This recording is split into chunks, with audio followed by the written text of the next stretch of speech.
徛台湾看世界，来看澳洲航空才拄好专业敏感的网站，评选为全球上界安全的航空，结果是拢袂学落哩。今仔日有一只要飞到澳洲雪梨的班机，都因为机械故障发出着喊救人的信号。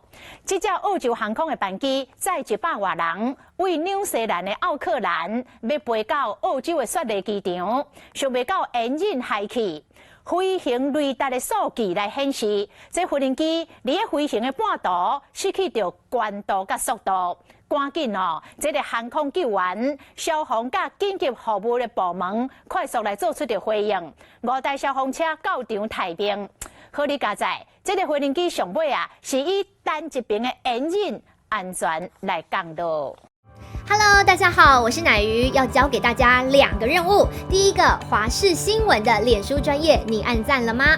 还有华视新闻的 YouTube 频道，赶紧订阅起来，还要记得按赞，开启小铃铛哦。